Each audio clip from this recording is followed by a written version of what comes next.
TomoNews presents Plastic Pollution. New report says plastic will outweigh fish in the oceans by 2050. By 2050, plastic rubbish in the oceans will outweigh fish, according to a new report by the Ellen MacArthur Foundation released at the World Economic Forum in Davos this week. The United States, Europe, and Asia together account for 85% of plastics production, roughly split between the US and Europe on one side and Asia on the other. Some 95% of plastic packaging produced each year is lost to the economy after a single use. Out of all the plastic produced every year, only 5% is recycled effectively. Around 40% is buried in landfills, and about 32% reaches the oceans. This corresponds to dumping the contents of one garbage truck into the ocean every minute. The production of plastic, which now stands at around 311 million tons a year, is expected to quadruple by 2050. This will bring the ratio of plastic to fish in the ocean, calculated according to weight, from 1 to 5 to more than 1 to 1. The report urges people to take action and to rethink the way we use and recycle plastic. It also suggests that manufacturers help reduce plastic waste by producing not only plastic that is reusable but also compostable plastics, a new generation of plastics that are biodegradable through composting. Study could explain why seabirds eat ocean plastic. The corruption of a natural process that directs seabirds toward food is tricking the animals into eating plastic floating in the ocean. When krill eat algae, the plants emit a sulfurous compound called dimethyl sulfide, which has a strong smell. The smell gives a chemical signal to seabirds about where they can find their prey. Plastic floating in the ocean accumulates organic matter, including dimethyl sulfide. According to researchers, the plastic then emits an odor that entices seabirds to eat it. 5 trillion pieces of plastic are reportedly littering the world's oceans, weighing a total of 250,000 tons.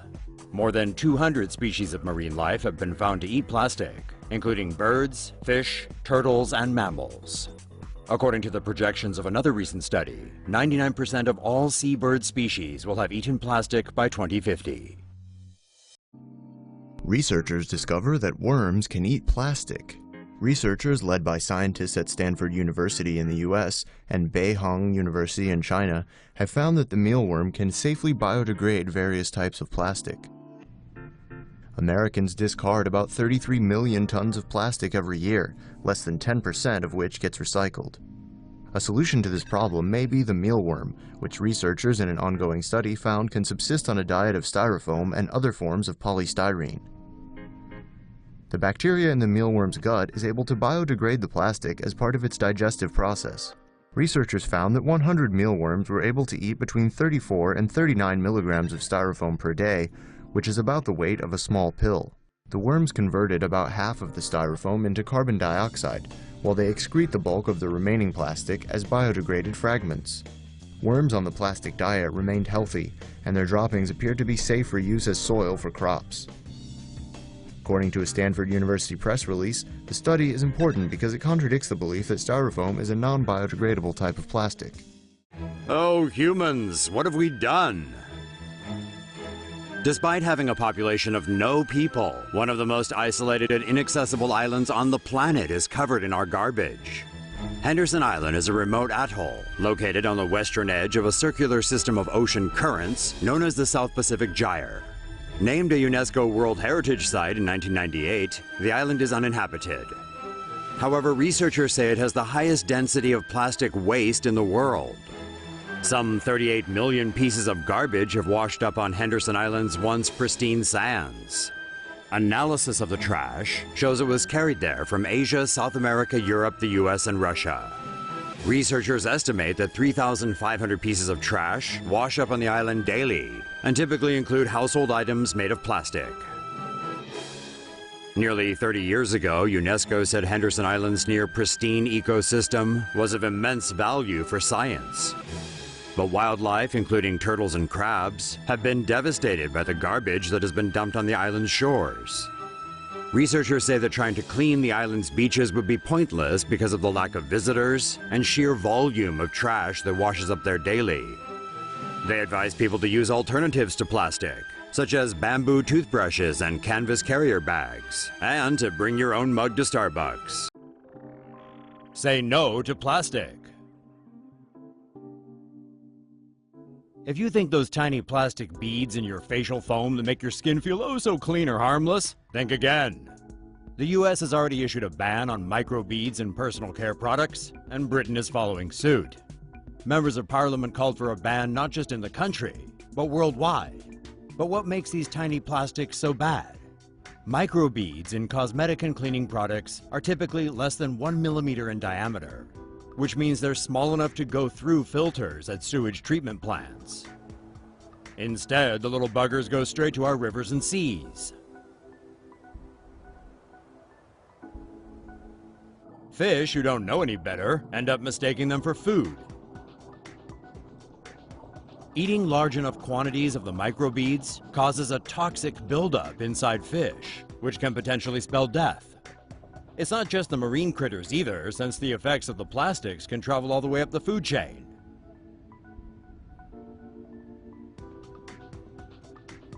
So unless you want your lobster with a side of junk, maybe lay off on the exfoliating wash? Caterpillars could save the planet from plastic trash. After years of trying to find a way to get rid of plastic waste, scientists may have finally found a solution, courtesy of a drab little bug. Wax moth caterpillars that typically eat beeswax in hives have been found to also be capable of degrading plastic. Polyethylene is one of the most commonly used plastics, with strong carbon-to-carbon bonds that render it resistant to degradation. However, waxworms are able to make holes in a polyethylene bag in just 40 minutes, eventually eating through most of it in just a few hours.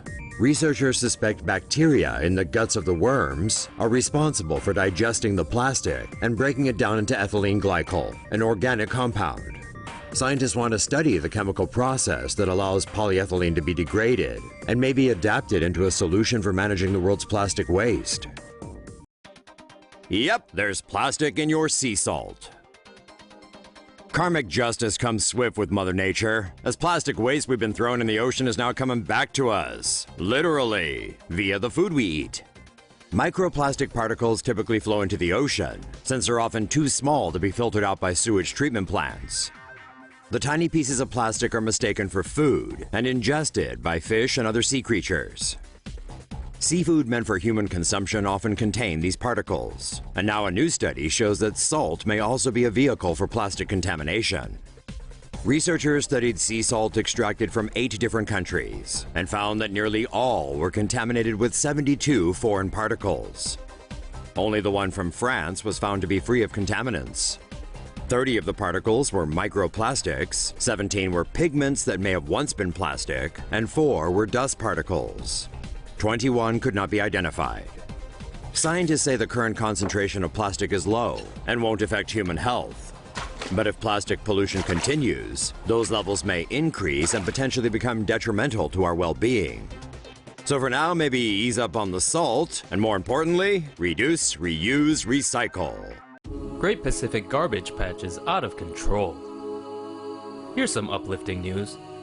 Results of a 3-year study, beginning in 2015, suggest the Great Pacific garbage patch could be 16 times larger than previous estimates. With 30 vessels and a C-130 Hercules aircraft, researchers cataloged a sample of over 1 million pieces of plastic, mostly microplastics, less than 0.5 centimeters in diameter. Scientists say there are more than 79,000 tons of plastic, equal to 500 jumbo jets, in a 1.6 million square kilometer area, around 3 times the size of France, of the North Pacific Ocean.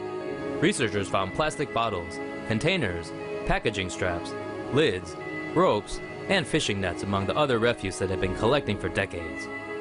As the plastics break down into smaller pieces, they threaten marine life that can eat and die from them. We are becoming planet plastic. A new study has revealed the amount of all the plastic that has ever been made in the entire world for the first time, and that number is shocking. It's estimated that 8.3 billion tons of plastic was produced between 1950 to 2015, and that amount is the equivalent to the weight of 25,000 Empire State Buildings. Only 30% of the plastic that has been created is still in use, and the rest has become waste. 79% of the waste is in landfills, 12% was incinerated, and only about 9% has been recycled. Much of the plastic waste dumped in the oceans has ended up in Arctic waters. Germany, South Korea, Slovenia, and Austria are leading in recycling efforts. Meanwhile, the United States only recycles about 35% of its waste. The only way to permanently dispose of plastic waste is to destroy it with heat, yet this method would also generate emissions that are hazardous to human health. Although the study estimates that the global recycling rate could reach 44% by 2050, that number would still be too low to offset the waste we produce. Is it really the final straw for plastic?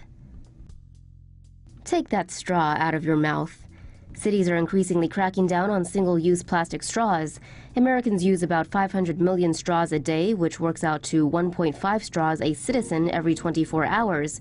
In the UK, 8.5 billion plastic straws are used each year.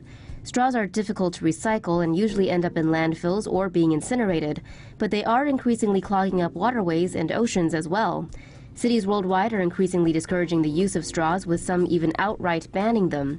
Others have vowed to phase out plastics over the next decades. Plastic straw alternatives have also started to gain in popularity. They are made from materials like bamboo, metal, glass, paper, potato, or corn paste. But let's be honest, can you really teach an old dog new tricks?